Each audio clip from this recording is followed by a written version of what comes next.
Welcome everyone to our 2022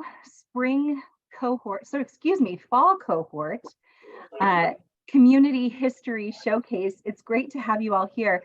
It's funny to think of this as being a 2022 cohort showcase when it is 2023 already, but this is the world we live in. Okay, we had a little bit of weird feedback there for a second. Sorry about that. My name is Gigi Naglak. I am the Director of Programs here at the New Jersey Council for the Humanities. I'm here to welcome you today on behalf of the entire staff of the New Jersey Council for the Humanities. It's great to have some of my colleagues here and some of our board members here as well in the room with us. We are very proud to present this community history showcase today. For those of you who might not be familiar with the New Jersey Council for the Humanities, we are a 501c3 nonprofit organization and state-level partner of the National Endowment for the Humanities. We are one of 56 state and jurisdictional humanities councils across the country, and we work across the state of New Jersey to explore, cultivate, and champion the public humanities in order to strengthen New Jersey's diverse community. We do this work through our grants, special initiatives and programs, one of which community history is one of our newest. We launched community history in 2021 and are delighted to showcase the work of the third cohort of organizations to participate in this program to date. And now I'd like to introduce my colleague, Kristen Obrasel-Colfin, to tell you a little bit more about the program and the work we'll feature in the presentation today. Kristen is Assistant Teaching Professor and Coordinator of Public History at Rutgers University, but more importantly, for those of us who are gathered here today, she is the lead facilitator of the Community History Program. Kristen, over to you. Thank you so much, Gigi. And thanks also to Carol McCarty, who is here with us today, who has been managing this project from the very beginning and in fact helping to bring it into existence. And Karin Berkowitz from the Humanities Council for supporting this project as well. And the interns, always have to say thank you to our amazing interns who have helped on this project, including Allie, who might be here today. If so, hello, Allie, I just might not be able to see you. So it is a pleasure and a privilege to work alongside the New Jersey Council for the Humanities on this program, not only because they're wonderful collaborators, but because, of course, it's brought us into conversation with all of you, these organizations, as well as the rest of you who are in attendance today, as all sharing space in this audience for the incredible work that has been coming out of these organizations across the state. The organizations you'll hear from this afternoon are deeply invested in telling undertold or forgotten or erased stories in their communities. They are filling gaps in our understanding of New Jersey's past, which now ensures that the landscape of the state is better populated with historical narratives that reflect the experiences of the state's residents, past and present.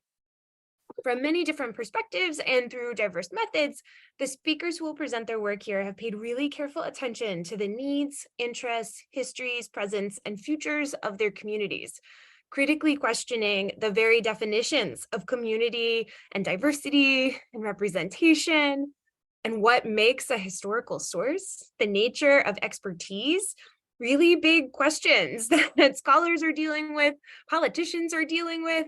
And so we've all been going on this journey together. So the projects that you're going to hear about today have begun the hard work of connecting the local micro level experience to the macro level of broader narratives across the country and in fact the world. They're all simultaneously involved in preserving the past as well as deconstructing it in order to build a new path forward person by person. So thank you for the wonderful work that you're doing and for sharing it with all of us.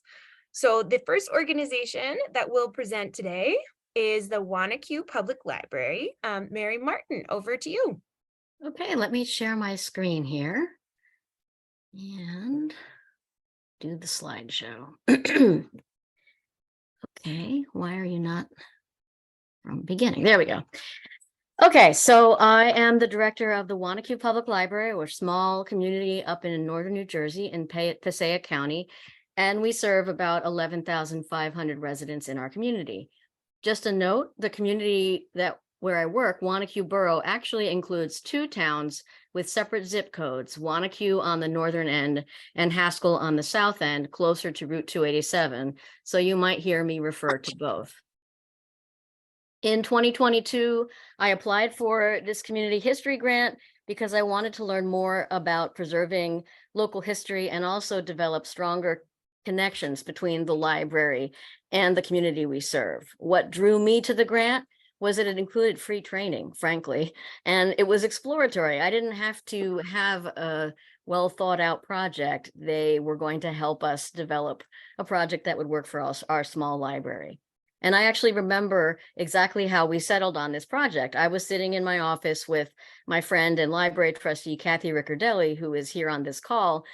And we were talking about some possible ideas. And she said, you know, what really changed this community was when Route 287 came through.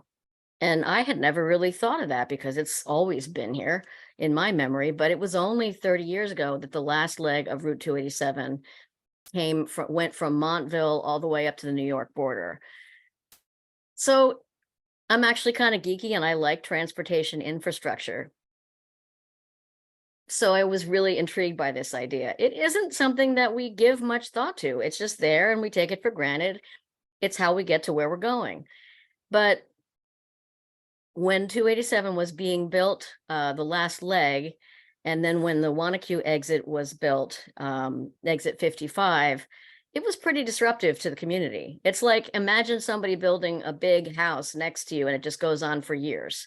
So even though it was 30 years ago when the last leg of 287 went through, and then 27 years ago when we got exit 55, there are a lot of people in the community who still remember it. So I worked with Catherine Miller, who's a Rutgers University senior with a concentration in public history. And we developed a short survey that asked people to share their memories and thoughts. And then we did some oral history interviews. We were also really fortunate to have access to the good old Haskell Facebook group. This was a great source. This is people who are interested in local history in Wanaque, Haskell, and this area. People who no longer live here, people who've lived here a long time. So that was a great resource. One of the things I found most frustrating about this was I also felt like I was going down a lot of rabbit holes, and it was great. And we wanted to talk to all the people, and we wanted to get all the stories, but realistically, with the time frame and the amount of money we had, we just couldn't do it. So Route 287 was originally conceived as part of Dwight D. Eisenhower's 1956 Interstate Highway Act, which was during the Cold War. And his plan was to create a system of superhighways across the United States, partially as a way to ensure that supplies and troops would be able to move rapidly throughout the country in case of an enemy attack. Construction of Route 287 began in Somerset County in 1953, and by 1973, the highway was open all the way from the New Jersey Turnpike in Somerset County to Montville in Morris County. The final leg of 287 from Montville up to Mahwah was not completed until November of 1993.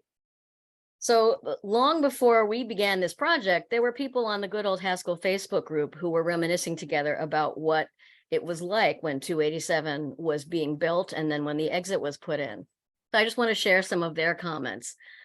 Guy named Scott said, when they were building 287, I had to practice emergency landings there.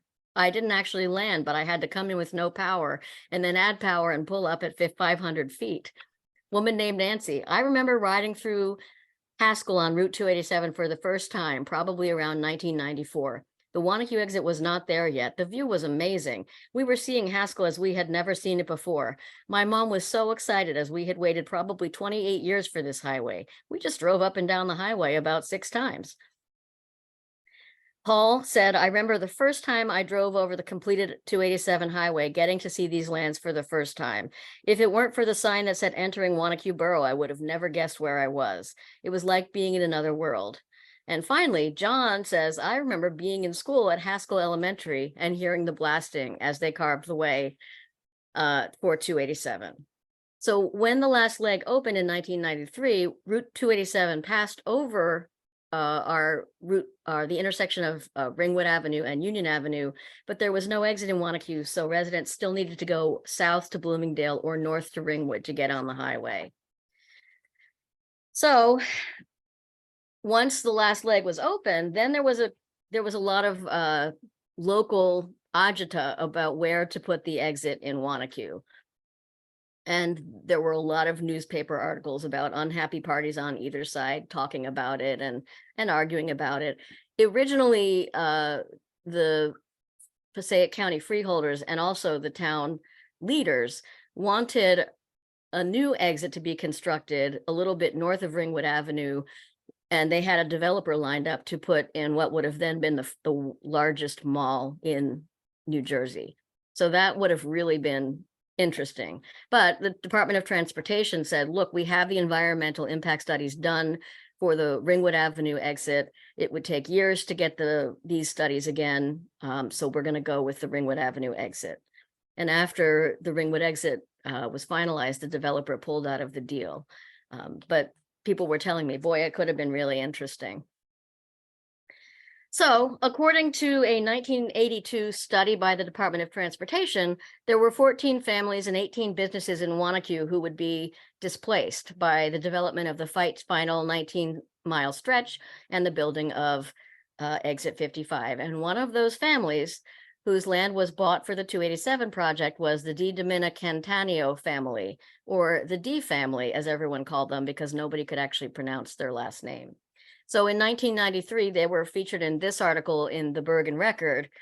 And after we advertised that we were working on this project, I got a call from somebody named Lisa Taylor, who said, my grandfather owned a land where 287 exit was put in. We had a salvage yard, there was a gas station, and there were a couple of apartment buildings there.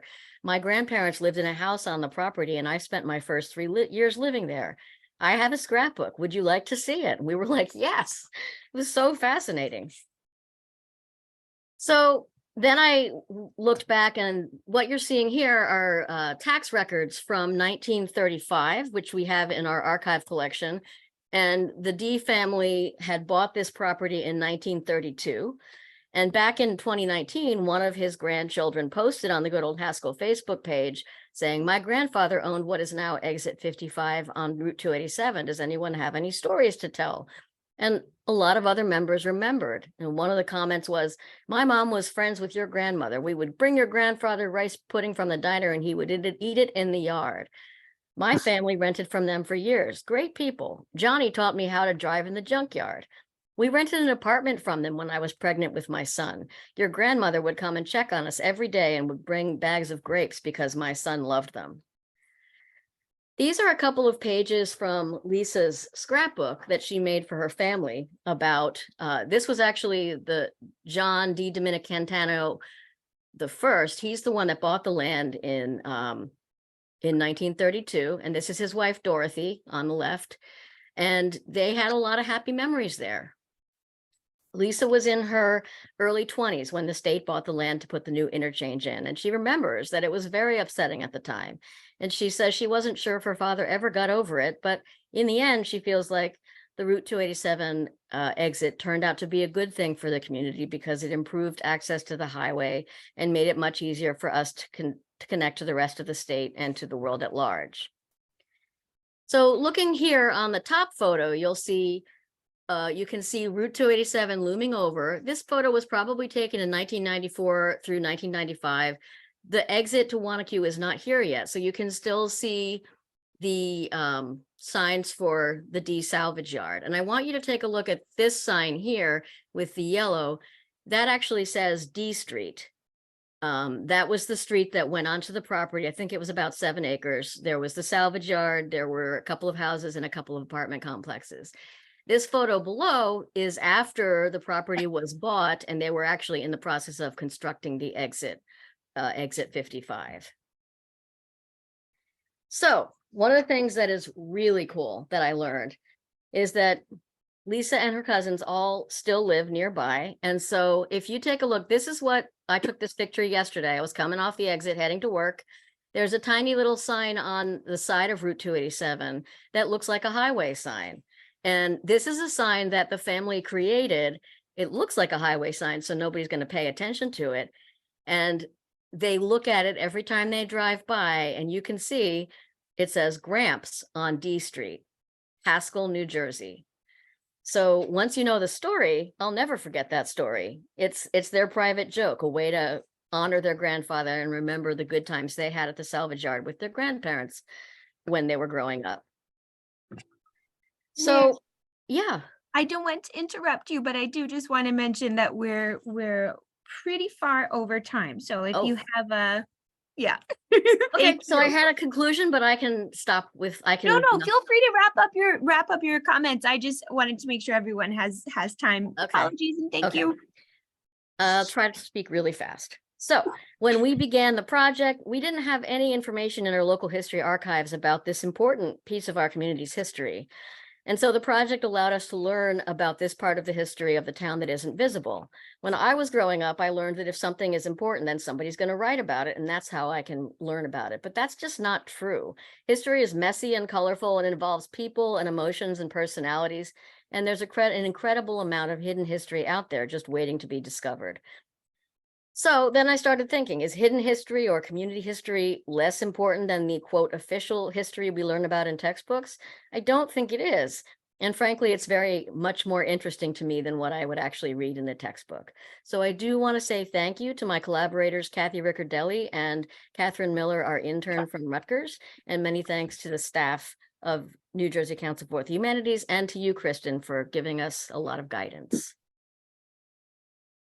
Thank you so much. Stop sharing. Hold on. I got to figure out how to do this. Stop sharing. Stop. Okay.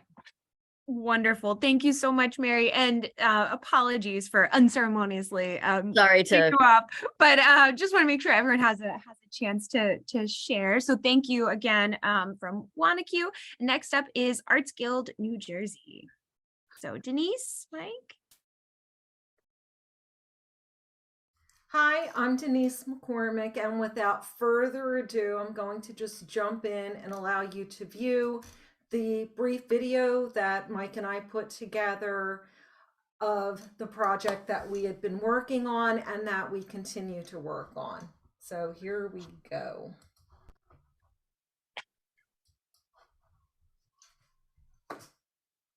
The project that we started out with initially was to find some time in history that showed when people were working together and really benefited from knowing each other. And what we found was that in the early 1600s through up to about 1677, the old settlers, who are or were the Dutch, Finns, and Swedes, had come over into what is now New Jersey and within the area of Burlington County.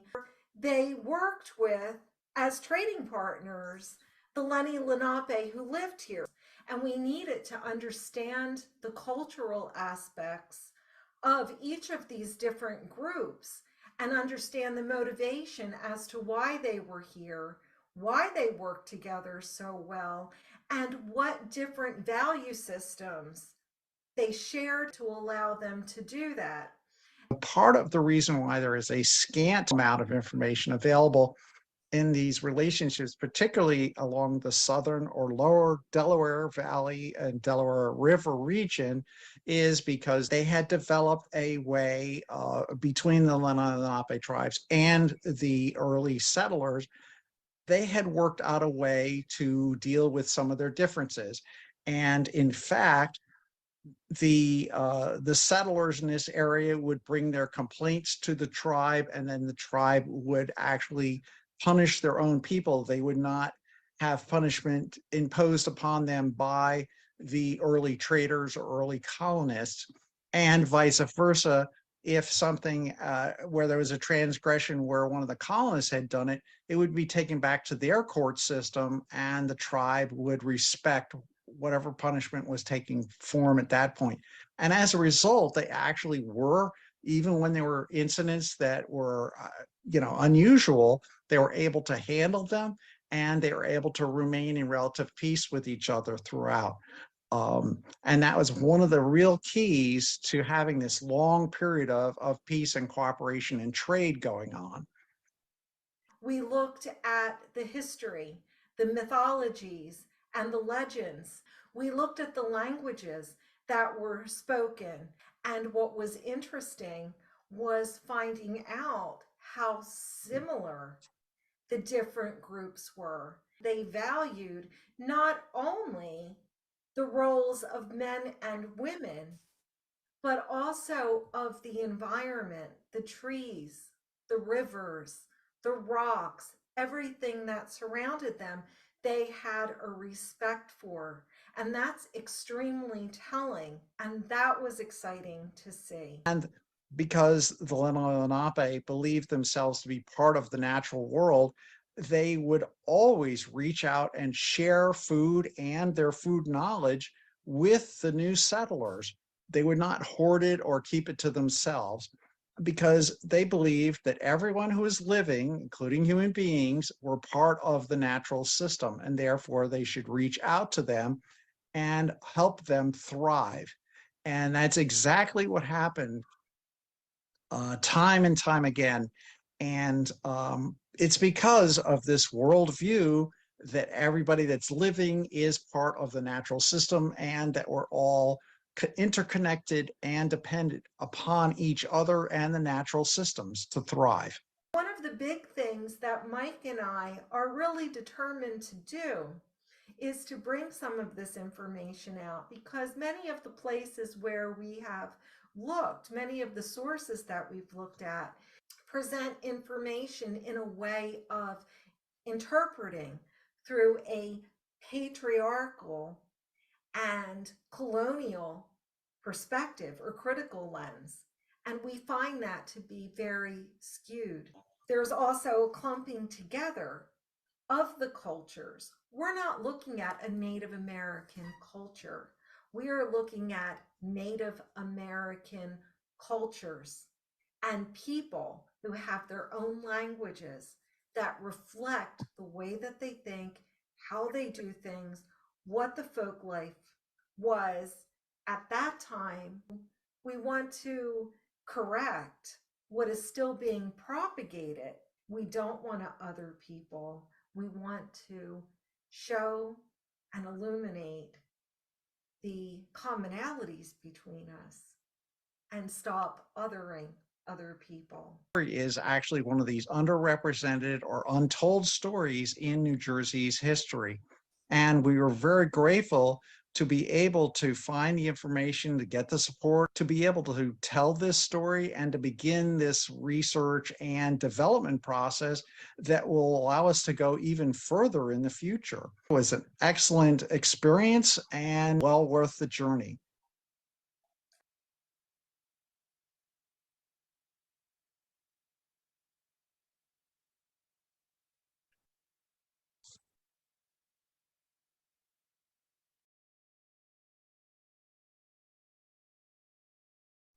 You're on mute, Denise. You're on mute. Thank you. That is a very, very sparse overview of what Mike and I have been looking for, what we have found. And we started out with over an hour's worth of footage because we have examples and stories of stories that illuminate these different things. But of course, we don't have the time to share them with you today. But all in all, it has been positive, and it has been something that we will continue to cultivate going forward. The only thing that I would like to make known, because I don't think we actually touched on it there, but by focusing on a very small margin of time in a very specific location, we had to not just dig down there, but we had to reach out to resources that were national and international to be able to get these stories of then to us here today. So I don't know if Mike has anything to say, but I think that that pretty much wraps up our time, and I hope that you enjoyed that.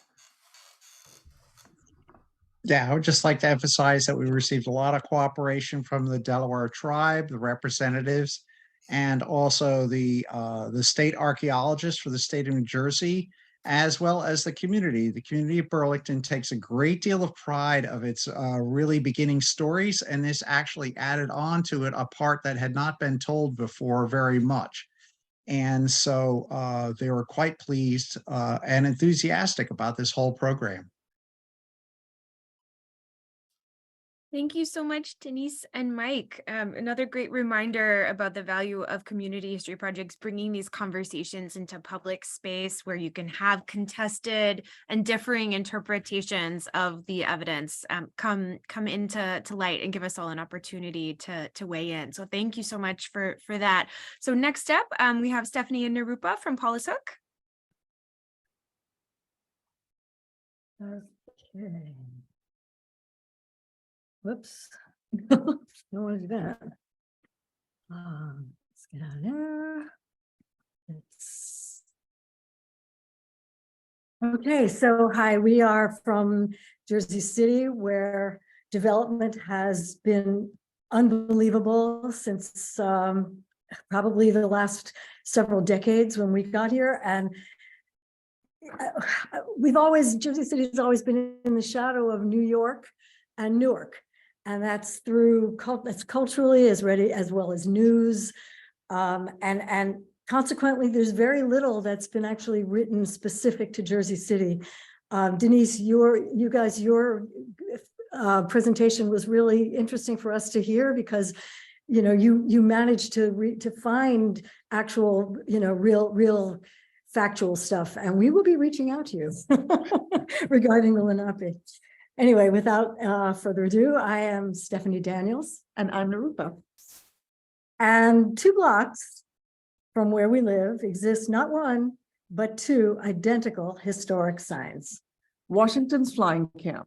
I walk by the site every other day and never once paused to ask, what is a fly camp anyway?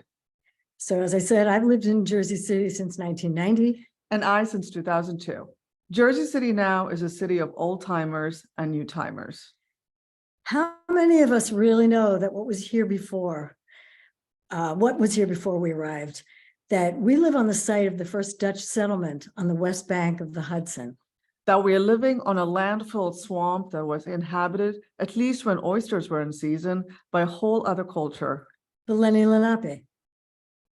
All around us, historic buildings are being demolished in the name of progress. And this isn't new. It's been going on since the 70s, when our organization, the Historic Paulus Hook Association, was founded by activist neighbor, to put it mildly, and lifelong resident of Jersey City, Joe Duffy. Amongst many things, Joe wanted to protect the historic brownstones in Paulus Hook from Colgate, which was buying them up and tearing them down. Joe had Paulus Hook designated as a historic district so he could fight the loss of historic property. And because of him, old Jersey City lives on in its brownstone facades. We are now fighting the loss of historic memory, layers of it, from Lenape to landfill, from battles to buildings. The old skyline was covered with factories, the streets crisscrossed by railroad lines that brought coal and other goods to the docks where Paulus Hook residents worked as longshoremen. Now it's been replaced by luxury high-rises and anonymous and faceless glass office towers. A remnant of what was once a huge, thriving sugar refinery, most of it already burned down, was restored as a luxury condo building. But do its residents have any idea of its origin story? And the last of the Colgate buildings, once the giant of the Jersey City waterfront, remains at the corner of Grand and Green Streets, anonymous and unidentified. And this is where community history opened a window for us. It gave us a framework to shape our enthusiasm and questions into an actionable roadmap. We began with a very unscientific survey, which we sent to a small sample of our community. We asked, if history mattered, why does it matter? And what do you know to be Paulus Hook's history? We were very pleasantly surprised when 50% of those to whom we sent the survey actually responded, and almost 100% of those said, yeah, of course history matters. People immediately connected the past to the present. But we did notice that while 91% of respondents knew about the Revolutionary War, they didn't know much about what came before it. So with that in the back of our heads, we set out to assemble the Community Advisory Board and some research partners, preferably some history professionals. Our first goal was to hold a community meeting to get some real feedback on the project. We found Martin Pierce on the left, board president of the Museum of Jersey City History. And Bill Westerman, professor of, well, way too many things to mention, at New Jersey City University. And we all worked together on the meeting format. And then a friend in Montclair State University then introduced us to a couple of professors who lead the new department of Native American and Indigenous Studies. So Chris and Mark met with us, and Chris showed us an interactive GIS map that his students had made. And then came the night of the meeting. We were nervous. The project still felt like an abstract painting that sat only in our heads, but so many people showed up. And they shared great ideas. It was clear from them that they wanted to see our history in diverse ways, different points of view. Including topographic identification, site markers, oral history, visual art and performance, working with schools and walking tours. And one of the most valuable spring-off points from the community history meeting was a late-stage partnership, or arm twisting, as Stephanie would call it, of John Beekman. John runs the New Jersey room of the JC Public Library. His expertise and knowledge of original archival Jersey City documents is absolutely mind-blowing, as well as encyclopedic. John invited us to pore through old maps and deeds dating back to the 1600s. Spending time in the library was exhilarating, but we still had a big frustration. All the written history is from one side, the Dutch, and later from historians who wrote commentary about the Dutch. And left out one entire side of the story. So we are taking steps to solve that with a land acknowledgement workshop in Paulus Hook, so we can start with the history of the place much before the revolution. And we'll create an interactive community-generated map as a way to actively engage stakeholders. We've already been receiving detailed ideas and information from very excited residents. Our future history projects can be based on this map: walking tours, workshops, art installations, and ultimately historic place markers. So just maybe, Paulus Hook's history won't be quite as underground and obscured. And we'll know where we are. Our real work begins here. All right, how do I stop? Thank you. Thank you so much, Nirupa and Stephanie. That was wonderful. Thank you. All right, next we have Appel Farm.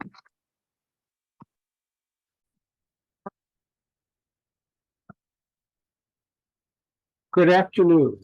Our mission in this project was to begin a process to establish an oral history and visual archive showcasing 62 years of Appel Farm Arts and Music Camp in Elmer, New Jersey. During my introduction, please enjoy this slideshow featuring founding pioneers Albert and Claire Appel. Sadly, they are no longer with us, but Albert lived actively to age 98 and remained connected to the camp until just a few years ago. Vega, Nick, and I conducted individual audio interviews with 3 people involved in Appel Farm over many years and in various capacities. The interviews were developed and targeted to their unique experiences. Intentionally, we did keep several questions the same across all interviews, including what types of influences Appel Farm had on their lives and what made this camp unique. Each interview averaged about 40 minutes, so the audio you will experience was spliced down substantially. Our chosen theme today is exploring their personal experiences with Albert and how those interactions impacted them. For the interview portion, I will start with showing a very brief archival session with the Appels conducted back in 1984. Following that are 6 minutes of selected oral recordings. The three interviewees in speaking order are Heather, currently Director of Apple Farm Operations. Next up is Judy, the eldest of 4 children of the founders.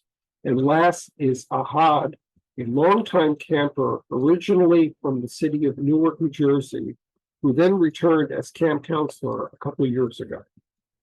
All interviewees were highly appreciative of the opportunity to participate in this effort. Now, please enjoy the Apple Farm audio showcase. When we went to people in the field, okay, people who were camping people, they said, where did you want to put this camp? And we said, on our farm. Isn't that where there are mosquitoes and it's hot in the summer? Yes. They started shaking their heads and said, you're out of your mind. This is not going to work. And also, it was an open camp right from the beginning, which meant that we took children of many backgrounds, races, religions, and everything. And they felt that it couldn't possibly work out if we did that. I would like to make a place where people can learn to be human beings, whole human beings who are happy and treat each other nicely. And if they learn a lot of skills and it helps them to fulfill themselves in their lives, and that's what I want. That it will remain a place where people won't mind taking risks. Because the world tends to play because we learn, even when that was a mistake, in the end, we do learn from it. Albert was around a lot more back 30 years ago. When Heather. I came here and I met Al, that very warm feeling of somebody that I looked up to and respected, and who also was in the arts, filled that hole, that empty hole in my heart. And my husband and I, when we came back here for me to start working full time, actually lived in the house with Al and Pei Min for almost a good 3 years. We lived in the annex and we shared the kitchen and the living room space. And it was great because he was always doing such wonderful, kind-hearted things, inviting us to go with him to concerts, holding his own concerts, quartet concerts in the studio space, inviting us to that, having us have meals with him, and sharing all the great and wonderful cooking. I'm excited about all the great and wonderful things that we may be doing in the future, as far as how camp has morphed, how the potential of our school programs are going to be changing to have more of them. The fact that we have an executive director who's very attuned to all the financial needs of the organization, how we've been able to successfully hire on a lot of the staff positions that we had to get rid of during COVID. So it's just a whole new growth cycle, I guess, is what you should call it. And it's just exciting. I've always felt that Apple Farm has been driven by inclusiveness and family and enjoying and bonding. Well, I was 12 years old. I call myself Camper Zero. It was interesting because it was different from any of the other summers that I had experienced before that. And to be home and be scheduled and occupied and having to be in a certain place at a certain time was new for me. Having my parents as camp directors was difficult because I remember one instance where I had to complain about another camper, and I tried to do it. In the beginning, it was a day camp. The first year was a day camp. So after the campers went home, I went to my father and I said, I'm having trouble with this camper. And he said, don't talk to me. I'm not your father. I'm the camp director. Talk to your counselor. My parents believed that all children have talent, and they had a strong belief, even though neither of them had camping experience per se, that they wanted the camp to be a free place where children didn't have to worry about saying the wrong thing or having opinions that would be not listened to. They wanted children to be able to try different things and to find their talents if they didn't know what specifically they were interested in. The sense of community, people being allowed to say what they're thinking about community. And one of the things about Apple Farm that I remember from the beginning that my parents thought was very important was that there be no rules. That rules came about as they were needed. And I mean, there were rules like you can't cross the road and, stuff like that, things that were health and safety related.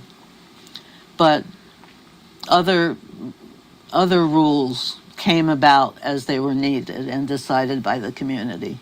There was a year when Prevention Magazine came here and interviewed Albert, and they talked about the organic farm that we had for the camp garden. And it happened that we did a lot of organic cooking here too. And so there was a big article in Prevention Magazine about Apple Farm. My 8th summer at Apple Farm, 6 years as a camper and 2 years as a counselor. Every day, the way I approach problems, the way I approach meeting new people, it's a different mindset from a lot of my peers that I think weren't able to experience the same community that I experienced. I feel like the environment and the atmosphere and the way we tackle problems at Apple Farm just really helped me every day, It can become so easy to just get stuck, but finding support in my friends and peers and even some of the counselors I had as a kid, like I still go back to them for advice every now and then. But the main interaction that I had with Al was my first year. So I came up next to him to say hi. And they were essentially talking about Al's history and why he decided to make the camp and why it was so special to him, and the environment that he wanted to build. And he thanked my dad for bringing me to the camp because he was happy that I was there, and he was happy that more people from my background could experience the same environment. And even at such a young age, I was able to understand how much love that man had for that camp.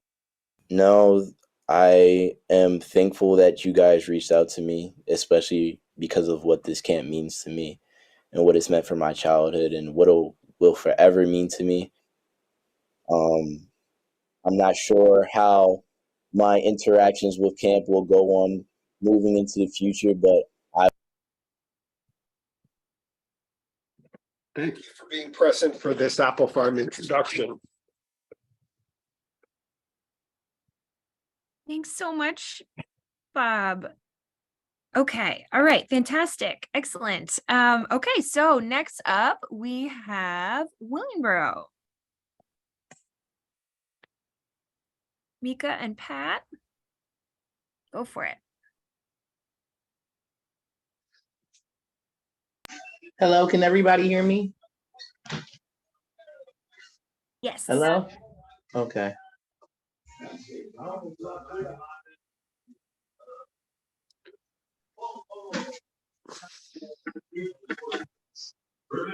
It'd be nice if I unmuted myself. Okay.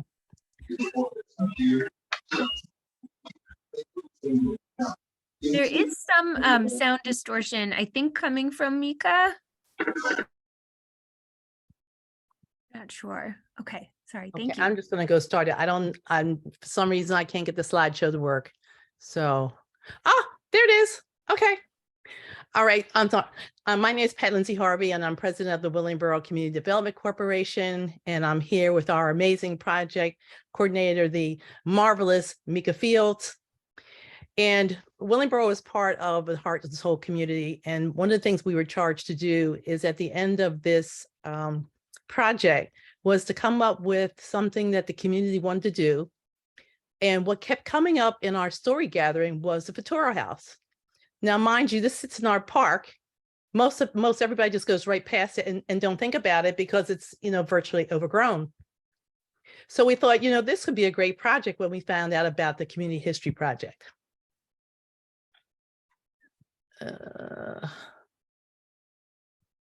Oh, Lord. Okay. Oh, there we go. Okay. So we found out, we already knew who, had created these interesting little homes. And we had 4 focus groups. And the 4 focus groups were very, very different in that the first one was government. These would be the people that would take care of the Futuro House. The second group were the public. The third group were professionals that are historians and what have you. And the fourth group was educators. All of their responses were totally different. So this was question number 1. And these are some of the responses that we got. Make you jump in here anytime. I'm sorry, I was having a problem. Okay, no, this is the second question, and we definitely we interviewed 3 groups of people. None of the questions, the questions were the same, their answers were different, but the different ideas of projects and different people that we should actually reach out to were amazing. We were able to reach out to people who would like to do a film on it. We would like to reach out to people who wanted to do a book. Mm-hmm. We had a historian that came out. We have people who already want to work on like being able to have it a historic document. It was a wonderful experience because what we also learned from the different people is they were people who really didn't even live in our town that cared that much about it. Like people were coming out of everywhere. We were getting emails and calls and everything. All of our focus groups basically just showed that people had more interest in it. They wanted to do a whole day around it for our township. So it was amazing. We were able to reach out to so many different people, and it was so much information to try and include it in the slide. We weren't able to do it, but the presentation will just show you, if you can read it on the screen, all the different people who wanted to be involved, all the different people who we can reach out to do it. Now we have a concrete plan on how we're going to move forward to try, to make something else different. Something else that I love about it is that it just exposed that when the Futuro House came, the answers that we were getting is that they were looking for a draw to come to our community. What made our community so special? So the name of our project was Why Willingboro. It just was a great reminder that Willingboro was chosen, that Willingboro was special. And I believe that that's the feeling that the township needed to move forward. So the Futuro House is just another stature of history that shows how special our township is. This is question number 3. These are just some of the answers that we received. They were all so different in the 4 different focus groups. It was amazing how the questions were the same, but everyone's thoughts were just so totally different. This is what the Futuro House looks like now. It's really in disrepair. This is some interior pictures. This is exterior. I mean, it's even worse on the outside than you see here. It's all overgrown, as you see over here. So it's been sitting here for quite some time. And we went and walked the structure to see different, like the history of the products that they used, how you can, like, when you touch the side of the building, the texture and how it feels. This is going to be an amazing project to be able to continue to research because we have so many different avenues.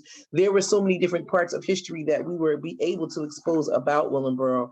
Then people had so many ideas, like that's what this question is about, how we can utilize it to the future, the different things that we can have it be. Someone even said, well, why don't we move it from where it is to the Kennedy Center, which made so much difference because in the park, it's pretty obscure. I mean, you don't really see it unless you know it's there. But if we move it to the Kennedy Center, which is our community center outside, it would get so much more attraction to it and make it a real destination.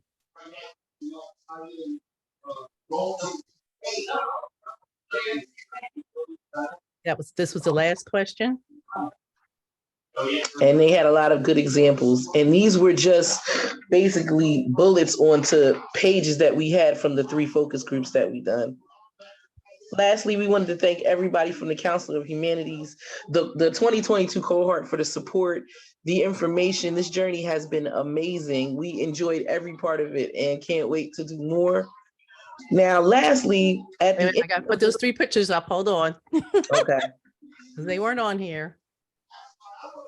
Okay, last, the end part of our presentation, we invited everyone back who took part in our focus group, and we gave them a sneak peek of this presentation, and we had an assignment that everybody had to do, which was so much fun. I want to wait for the pictures to come up.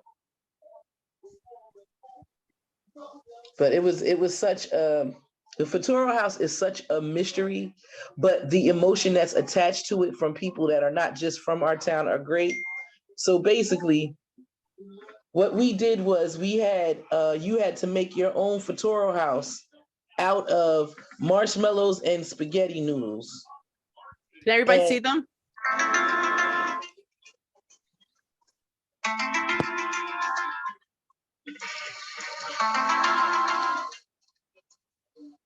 That sounds like the theme from the X-Files. It is. Oh, okay. We played that the entire time we were doing the presentation, and everyone making their own Futuro House out of marshmallows and spaghetti sticks. And that concludes our presentation. Wonderful. Thank you so much, Pat and Mika. So fun to see the marshmallow and spaghetti creations. Wonderful. Okay, so now over to Lisa, Caitlin, and Fran from the FAF Coalition. Okay, hello everybody, welcome and thank you for joining us today. So we are the team from Woodbury, South Jersey, woo woo, in the house. My name is Caitlin, and I run Woodbury Heart and Soul. So we do community development via storytelling, and we are part of the FAF Coalition. And I'm joined by Fran Harwell and Lisa Foster from Bethel AME Church. So our original goal for our project was to solely focus on the Carpenter Street School and to raise community awareness of the historical significance of the Carpenter Street School and its impact on the community of Woodbury and our entire county of Gloucester County. We wanted to better clarify the timelines of the progression of the schoolhouse and to capture as much oral history before it is lost. So as Caitlin mentioned, our initial goal was to get community awareness of the Carpenter Street School. The Carpenter Street School is the oldest surviving Black schoolhouse in New Jersey, and possibly the first building constructed specifically for educating African-American children in the state. It was built in 1840 on the lot adjoining the Bethel AME Church, and the school continued as a semi-private school until 1881, when it was changed to the public school of the city of Woodbury. And we wanted to kind of keep it historically in mind because this was still while there was legalized slavery and racism. If you want a little bit more information, you can also Google this and you will find it. This is a picture of the Carpenter Street School, often referred to as the schoolhouse. When we were having the community tours during a Juneteenth event, we were educating the community about Carpenter Street School, as well as sharing some historical facts about the role the building played with respect to the Underground Railroad. We opened the trap door, which you see in the floor that's roped off, to show how the slaves hid during their travels from location to location with the Underground Railroad.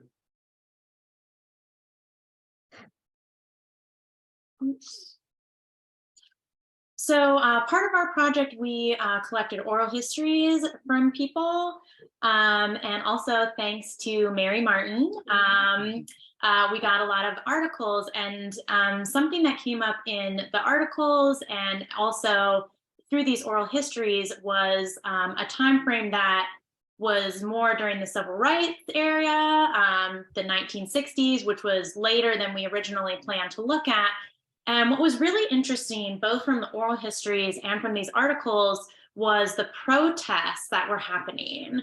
Now, I feel like when you learn about like desegregation in school, it's often talked about as an overwhelmingly positive thing. But what was interesting, something that we found, was the protests were happening within the Black community of Woodbury because they didn't want to lose that safe space with the Carpenter Street School. And what was happening when they were integrating into the predominantly white schools in Woodbury was they didn't have that sense of support and encouragement that they had at the Carpenter Street School from their teachers. So we found that to be really interesting. One thing with this project is we found that we had more questions than answers. As Caitlin was sharing, she mentioned the Carpenter Street School. There was more than one Carpenter Street School. The one initially that we started talking about was connected to Bethel Church. If you look at the first picture, that is Camp Stockton. That was a camp set up from the 12th Regiment during the Civil War. This was property that belonged to the Dickerson family that was leased to the federal government. The thing that we found that was very interesting was that this camp was made up of only whites. Blacks could not enlist out of that camp. They had to go to another location. As we were also looking historically, there were prominent families such as the Rico family, which is a part of that other shadow box that you see in the pictures. And one of the things that we did find is as we tried to do research with our local history location, we were not able to find very much information, especially on the predominantly Black families. Even some of them, like we mentioned, the Dickerson family, who had quite a bit of property and money. So that was something that was a challenge. And these are some pictures of the Black History Month event that we did to share this information with the community. So we did that during Black History Month on February 25th for all ages to raise awareness. We want to acknowledge that there's still a lot of work to be done. So we are going to be doing this in an ongoing capacity, and we've started a Woodbury Black History Organizing Committee to continue this work and to continue the work that was done by the people before us as well. We found all this information to be very exciting.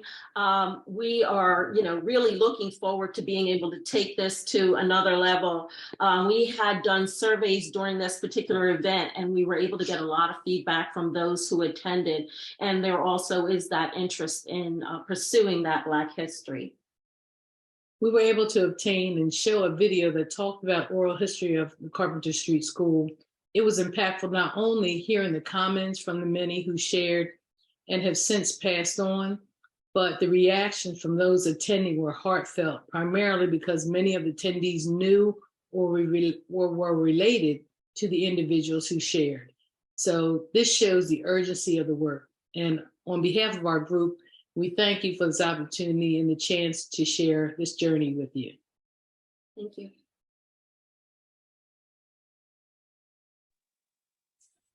Thank you so much to all of you from Woodbury. Thank you. Thank you. So that does conclude the official presentation portion of our evening. And we hope that you'll be able to stick around for a few more minutes for some discussion and questions. And I believe Gigi has some wrap-up comments to share as well. Before I go on to wrap up, excuse me, wrap up conversations, I did want to throw out to the group, if anybody has any questions or comments for any of the people who presented today or broadly about the program, we welcome them. And just before we totally move away from Woodbury, I was at their event on the 25th, on February 25th, and can definitely attest to the enthusiasm for local history that we experienced in the room that day. And I know that you've experienced it other times as well. And I think that kind of brings me to a comment that I'd like to make. I think every single one of you to a person in your presentations, and then I've heard it, even if you didn't mention it in your presentations, mention wanting to continue this work. And I think, I know many of you are going to be doing that in a lot of different ways in the coming months and years and decades and forever, and bringing in other people along the way. But I'm curious if any of the cohort would like to reflect on what surprised you as you began to talk to your communities about their history and their interest in history. I'm curious if there were any surprises, or on the other hand, if there were things that you did anticipate finding from your communities and thinking about history.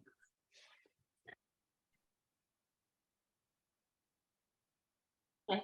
So I'll just make a comment on behalf of Woodbury. One of the things that was a challenge was that we kind of anticipated that if we went to our historical societies and things like that, that we would easily access information about about the Black community, and it was not what we had anticipated.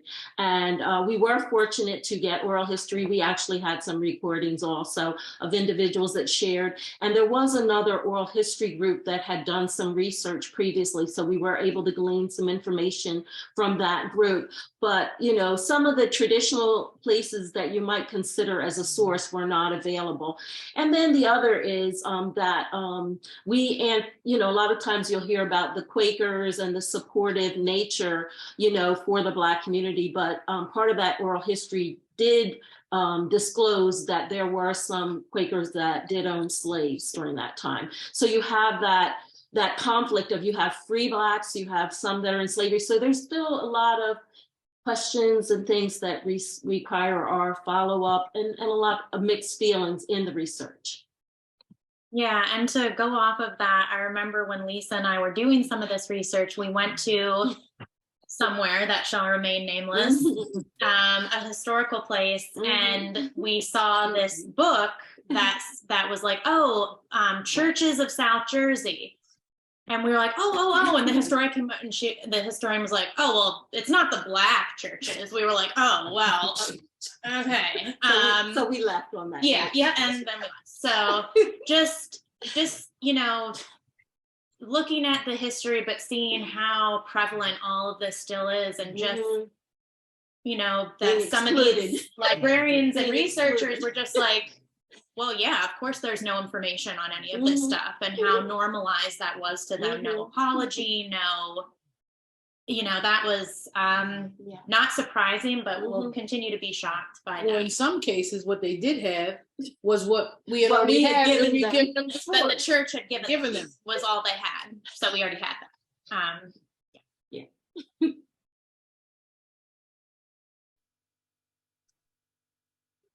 Yeah, one of the things we found was that peace has no footprint in history, that sharing and mutual cooperation, there's never a monument for that. There's no big flags. There's no reunions with the soldiers that participated in peaceful times. It was totally amazing to find a gap for peace, cooperation, and sharing.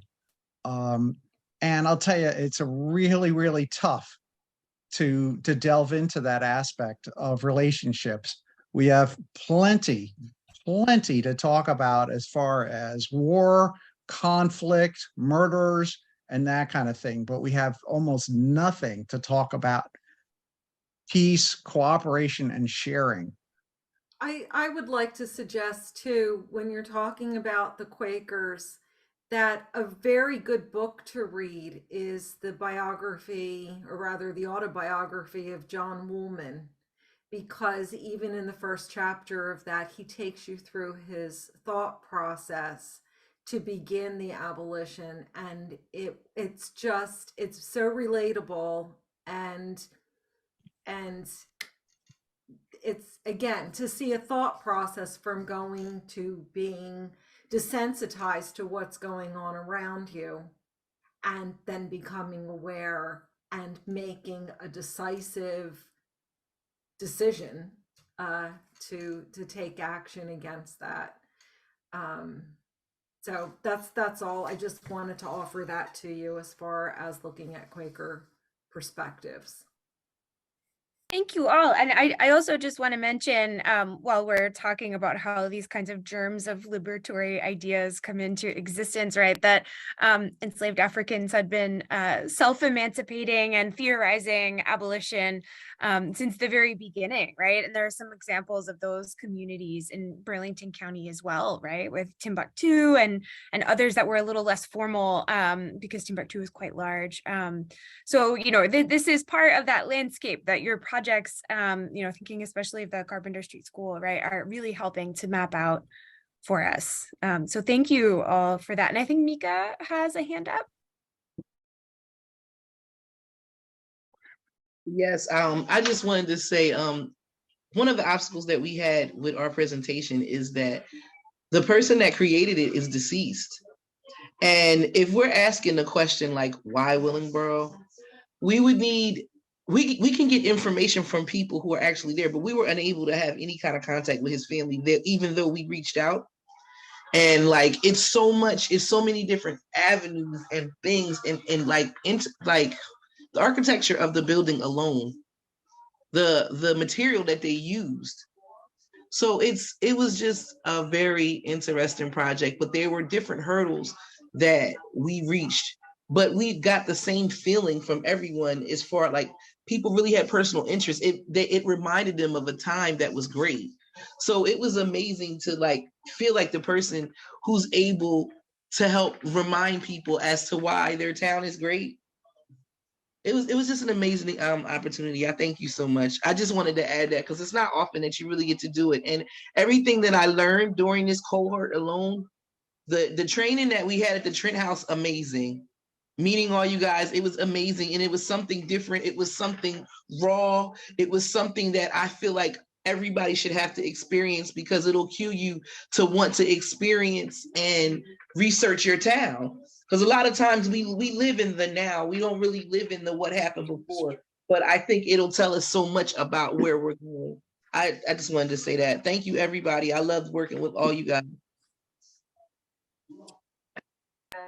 I know several people have their hand raised. I'm going to turn it back over to Woodbury, Caitlin, because I know you have to go really soon. So Woodbury. Yeah, just a couple of comments. Like one thing that Mika just mentioned, like when we were doing our oral history piece, we were going to talk with a very prominent woman in the community who had done a lot of this work on highlighting and uplifting African American history in Woodbury. And that week we tried to reach out to her. She passed away. So it just really was kind of, I don't know, chilling in a way to emphasize the importance of collecting these stories before people pass on. And even the video information that we shared, many of the people that were making comments on there from that previous review had passed on. Almost everybody in that video had passed when we screened it. Yeah. So if the documentation is not there on the oral histories and the people are passing or their memories are going, it made the urgency for us to follow up even more important. And then just one more thing, like Kristen, with what you were saying, like Lisa had briefly mentioned it in our presentation, but you know, the Carpenter Street School was built in 1840. You know, if you think about what else was going on in this country at this time, and here in Woodbury, the Black community was creating a school when Black children and people in general were not even allowed to be educated, were still enslaved. I mean, so to just think about how powerful that is, that this community was fighting to that extreme. And many of them went on to be educators. We see some of those prominent names go on to be educators and on the Board of Education and with the other, it's amazing, you know. The resiliency. Yeah. That's a great point. Stephanie and Arupa? So yeah, thanks. I personally was surprised that at the meeting we had such a huge cross-section of the city show up, from people from everywhere. Some of them were specifically interested in history, and we knew that, but there were others who just showed up.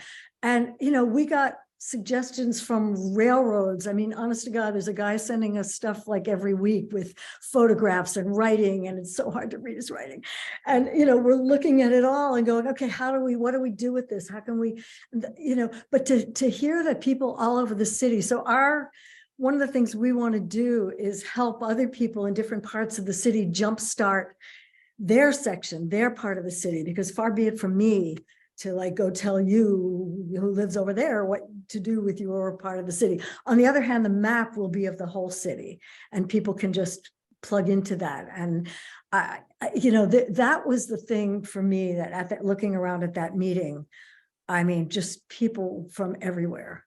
It was wonderful. It wasn't just neighbors and from our neighborhood and downtown. And they were interested in things, like railroads and baseball and buildings and looking, someone said, well, why don't we mark out where the shoreline used to be?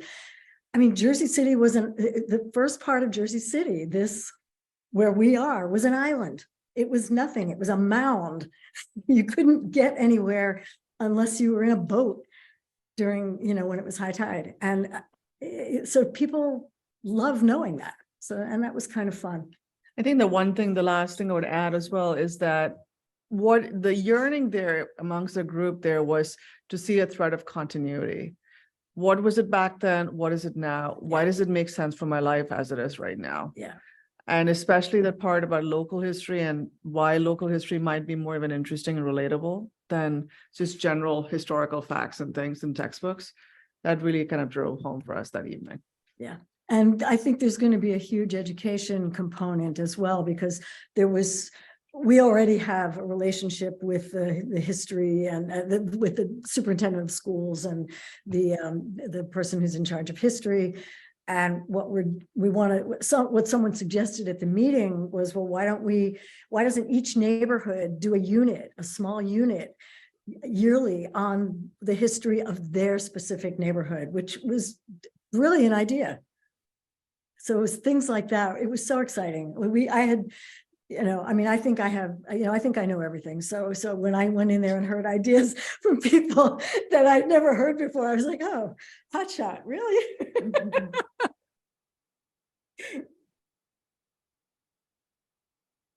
Mary. So I work in a small library, and I know I like working in a small library, but I've worked in larger libraries too. And back in the late 2000s, funding to public libraries in New Jersey got cut quite a lot. And so one of the things that something had to go. And I think in a lot of cases, we lost our people who were archiving and aware of local history. And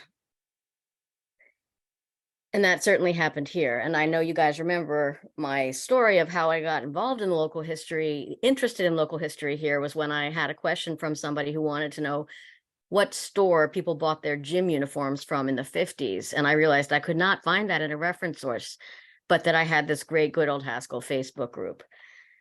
A lot of the stuff that I found, frankly, I used this grant to buy a subscription to newspapers.com, which is a data, people keep saying you can find everything on the internet and you might be able to get to it electronically, but not if you don't have a subscription database access. And there were some other resources that I have access to that larger libraries can afford to get, but smaller libraries can't. So for me, this was a great project.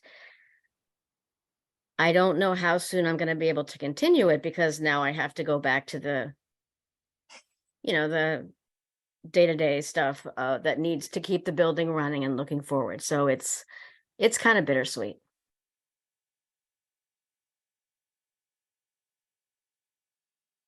Work will still be here when we come back to it. That's yeah, sure. But a lot of the people are going to be gone. That is real. Yeah, that is real. Well, I never want to cut off a conversation about history, obviously. I think that this work that we are all doing, and I know it's not just the 6 organizations that were so kind as to present today, but so many of you who are in the room today who care so much about the history of our local communities here in New Jersey and way beyond. I'm so grateful to our 6 presenting organizations: the Wanaque Public Library, Arts Guild New Jersey, Historic Paulus Hook, Appel Farm, Willingboro CDC, and the FAF Coalition, and Bethel AME Church in Woodbury, for your presentations today, for the work that you've done since we kicked this program off, this cohort off in October. I would also be remiss to not recognize how utterly impossible this program would be without the leadership and dedication of our lead facilitator, Kristen O'Brassel-Colfin, and our project coordinator, Carol McCarty, who have created this program alongside me. We've been working on it with these two, I guess, since 2019, but in various ways since 2017. They have been indefatigable leaders of these cohorts since we kicked in the past 3 cohorts. And they're both so deeply enmeshed in the work of preserving our history here in New Jersey that this is the last cohort that they're going to be involved with at least for the immediate future. So I'm so grateful for your partnership, Carol and Kristen, in creating this program and getting it off the ground. And I just can't, it's so great to work with you. And it's just been such a pleasure. And I applaud you for all of the work that you've done and will continue to do outside of the community history program. If anyone here today is interested in learning more about the community history program, I urge you to go to njhumanities.org. Community history can be found under our programs tab. We are actually in the midst of our 2023 cohort right now. They'll be presenting next fall, which is also when we will be giving information about our next cohort, our 2024 cohort, and anything else that's happening. You can follow all of everything that's going on here at the New Jersey Council for the Humanities on our website, through our monthly resource roundup email newsletter, which you can sign up for on our website, njhumanities.org, and of course, through social media.